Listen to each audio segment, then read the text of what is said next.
নিরাপত্তার জন্য ২৯ লাখ টাকা স্বর্ণ মাটির নিচে লুকিয়ে রাখলেন এক মা, কিন্তু শেষ রক্ষা হলো না। মাটির নিচে সেই গুপ্তধন গায়েব করে দিল বাড়িতেই কাজ করতে আসা টাইলস মিস্ত্রিরা। কিন্তু মাত্র ২৪ ঘন্টাতেই পুলিশ উলটপালট করে দিল সেই চোরেদের সব প্ল্যান। চলে যাওয়া সমস্ত অলংকার উদ্ধার করতে সক্ষম হয়েছে। এই অবিশ্বাস্য চুরির ঘটনাটি ঘটেছে গাংনীর মুন্দামাঝের গ্রামে।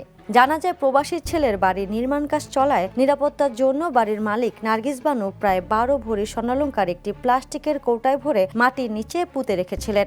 চোর, সন্ত্রাসী এইসবের কারণে আমি মাটির তলে জিনিস পুঁতে রেখেছি। কিন্তু সেই বাড়িতেই কাজ করতে আসা কুষ্টিয়ার ২ টাইলস মিস্ত্রি মমিন ও আলাল মাটি খুঁড়ে বের করে নেয় সেই সোনার কৌটা। কাজ শেষে মিস্ত্রিরা চলে যাওয়ার পর চুরির বিষয়টি টের পান বাড়ির মালিক। এরপর কুয়েত প্রবাসীর ছেলে দূর প্রবাস থেকেই সিসিটিভি ফুটেজ দেখে শনাক্ত করেন চোরদের। ফুটেজে দেখা যায় বিকেল ৪:২৩ এক মিস্ত্রি মাটি খুঁড়ে স্বর্ণ বের করে অন্যজনের হাতে দিচ্ছে। অভিযোগ পেয়েই অ্যাকশনে নামে গাংনী থানা পুলিশ ও বামন্দি পুলিশ ক্যাম্প। তো উক্ত সংবাদটি পাওয়ার পরে আমার থানার টিম এবং বামন্দি থানা থেকে একটি টিম প্রথমে কুষ্টিয়া, পরবর্তীতে ঝিনাইদহ জেলার কালীগঞ্জ থানাধীন কলেজপাড়া এলাকায় দিনভর অভিযান করতে হয়েছে।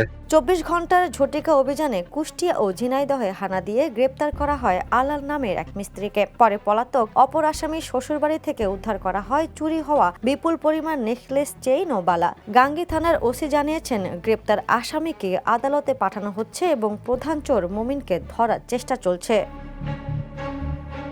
Desk report, the news.